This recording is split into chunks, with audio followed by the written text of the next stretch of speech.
Students इस time पे plan कर रहे हैं अब्रॉड स्टडी का।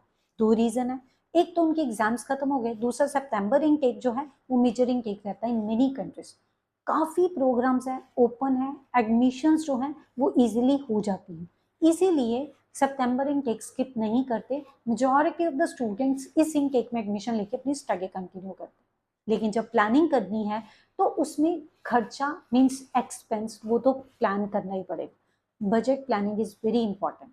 इवन पेरेंट्स कई बार इसको गलत वे में कंसिडर करते हैं। वो सोचते हैं कि सपोज अगर इस कंट्री में भेजना है 20 लाख का खर्चा आएगा तो यहीं पे बात खत्म हो गई।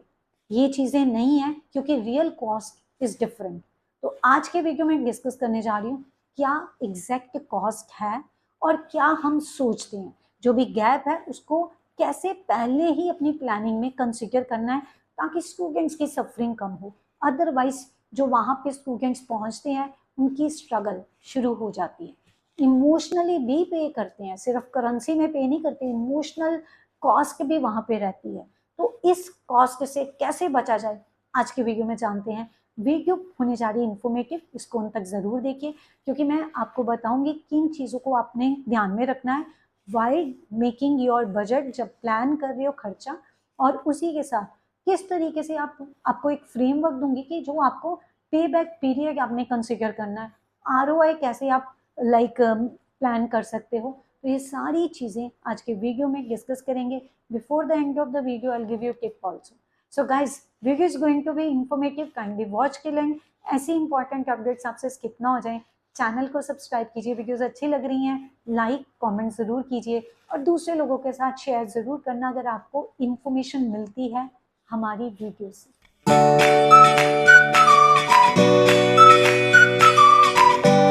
तो सबसे पहले प्रॉब्लम क्या रहता है, हम सोचते हैं कि बजट जो है, जो खर्चा है वो सिर्फ 3 एरियाज में है। नंबर 1 ट्यूशन फी पे करनी है, नंबर 2 वीज़ा का एक्सपेंस रहेगा, थर्ड एयर फेयर रहेगा। भूल जाते हैं हम लोग कि इसके साथ सिर्फ वन टाइम ट्यूशन फी पे नहीं करनी, उसके बाद अगर 2 साल का प्रोग्राम है या 3 साल का प्रोग्राम है या 4 साल का प्रोग्राम है तो हर साल ट्यूशन फी जाती है। दूसरा, हम लोग ये भी भूल जाते हैं कि living expense is important. Her country में लिविंग एक्सपेंस चेंज होता रहता है after regular interval of time. Right now 2026 की बात करें, ऑस्ट्रेलिया में 29,710 है। अगर कनाडा की बात करें 22,895, माल्टा में 12,000, जर्मनी 11,904, देन न्यूजीलैंड 20,000। सो इस तरीके से हर कंट्री का अपना लिविंग एक्सपेंस, और जो मैंने आपको बताया है वो रिसेंट अपडेट के अकॉर्डिंग है। लेकिन अगर इसमें चेंज आएगा डेफिनेटली, अगर आप वीडियो बाद में देखेंगे तो अगर उसमें कोई अपडेट आएगी तो उसके अकॉर्डिंग आपको ये चीज़ ध्यान में रखनी है। और दूसरा जो मैंने अमाउंट बताई है वो उसी कंट्री की करेंसी में बताई है। जैसे ऑस्ट्रेलिया है तो ऑस्ट्रेलियन डॉलर में, कनाडा है तो कैनेडियन डॉलर में, अगर जर्मनी है देन यूरो में आपको पे करना पड़ता है। तो इसके लिए इवन पेरेंट्स को भी बहुत फोकस करना पड़ता है। ये लिविंग एक्सपेंस की बात कर रही हूँ क्योंकि पेरेंट्स को प्रूफ ऑफ फंड दिखाने पड़ते हैं। न्यूजीलैंड और ऑस्ट्रेलिया हो तो मेरा सजेशन हमेशा यही रहता है कि आप इवन 2 साल पहले अपनी प्लानिंग कीजिए क्योंकि ये कंट्रीज टोकनाइज करती हैं when it comes to funds. New Zealand में अगर आप फुल फी 3 साल की पे नहीं करते तो आपको एटलीस्ट प्लान दिखाना पड़ता है कि आप किस तरीके से सेकेंड ईयर थर्ड ईयर का, अगर ग्रेजुएशन है तो सेकेंड ईयर थर्ड ईयर का किस तरीके से आप जो ट्यूशन फी पे करोगे, लिविंग एक्सपेंस कैसे मैनेज करोगे, सारी चीज़ें आपको दिखानी पड़ती हैं। इवन कनाडा भी स्ट्रिक्ट है। अभी जब हम कनाडा में अप्लाई करते हैं तो क्योंकि नॉन एसडीएस में सारी एप्लीकेशंस जाती हैं तो फंड्स को लेके एक्सप्लेनेशन देनी पड़ती है। रिसेंट बहुत ज़्यादा लार्ज डिपॉजिट करवाया हो, रिसेंटली पेमेंट डलवाई हो तो कहीं ना कहीं प्रोफाइल पे क्वेश्चन मार्क हो जाता है। Same is the case with Australia, very strict with the funds. So parents को इसकी तैयारी पहले करनी पड़ती है depending on country to country. Germany में ब्लॉक्ड अकाउंट खुलवाना पड़ता है तो आपको जो मैंने अमाउंट बताई उसको आपको बैंक में डालनी पड़ती है। तो ये तो रहा लिविंग एक्सपेंस। नेक्स्ट खर्चा इमरजेंसी फंड्स, वो भी आपको ध्यान में रखने पड़ते हैं। कोई हिडन कॉस्ट रहती है, वहाँ पे जाते हो बैंक में अपने अकाउंट खुलवाना है तो जब उसकी ट्रांजैक्शन होएगी उसका भी आपको चार्ज पे करना पड़ता है। अब काफ़ी बैंक्स होते हैं, आपको ये देखना है कौन सा बैंक आपको ज़्यादा बेनिफिट दे रहा है, आपसे कम खर्चा ले रहा है, तो वो आपको देखना पड़ता है। लेकिन कॉस्ट तो रहेगी रहेगी। कई कंट्रीज में पहुंच के मेडिकल करवाना पड़ता है, कई कंट्रीज में आपको जो कार्ड पे लाइक वहां पे लेते हो पीयर कार्ड, उसके लिए कई बार पेमेंट करनी पड़ती है। कुछ ऐसी कंट्रीज हैं जहां पर आपको इंश्योरेंस बार बार पे करना पड़ता है, क्योंकि यहाँ से कई बार आप 1 ईयर का पे करके जाते हो, कई बार आप यहीं से फुल पे करके जाते हो। तो वो जिस कंट्री में अप्लाई कर रहे हैं उसके अकॉर्डिंग इंश्योरेंस हो, मेडिकल हो, देन लिविंग एक्सपेंस हो, इसको कंसिडर करना है। देन अगर आप वहाँ पे जाते हैं, अगर क्लाइमेट का कोई लाइक डिफरेंस है, और तब आपको कपड़े वहाँ पे लेने पड़ते हैं। स्टूडेंट्स हो, स्टडी करना है, लैपटॉप तो चाहिए चाहिए, इसी के साथ आपको आपका कॉन्टैक्ट चाहिए, तो उस केस में आपका इंटरनेट का चार्ज, आपके फ़ोन का बिल, वो भी मैटर करेगा। तो ये सारी चीज़ें कंसिडर करनी पड़ती है। सिर्फ ट्यूशन फ़ी, एयर फेयर या वीज़ा के खर्च पे बात ख़त्म नहीं होती।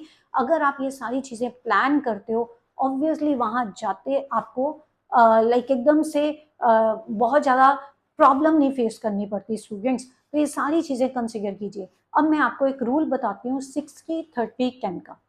जो भी पेरेंट्स आपका बजट है या स्टूडेंट्स जो देख रहे हैं, सपोज आपका बजट है 20 लाख का, तो 20 लाख में से आप ऐसी कंट्री, ऐसा कॉलेज चूज कीजिए जहाँ पे आपको 60% of this budget tuition fee पे करनी पड़े, दैट इज 12 लाख। अगर इसका हम एवरेज निकालें, 30% living expense, that is 6 lakh, then 10% miscellaneous के ऊपर, दैट इज 2 lakhs।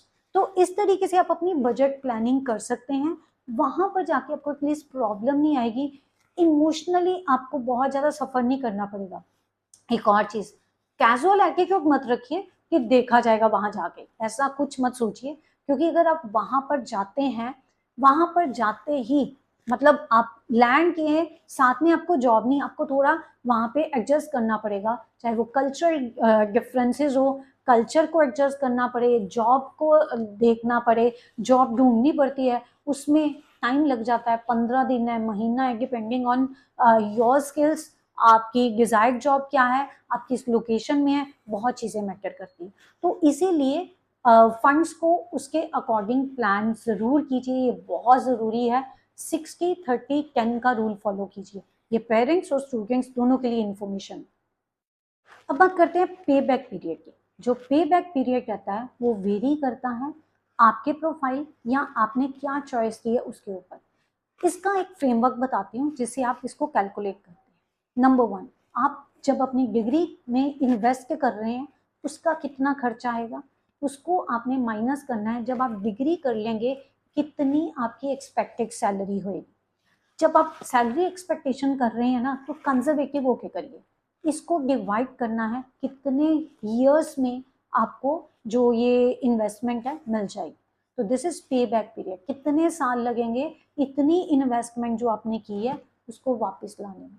सो पे back period is very important.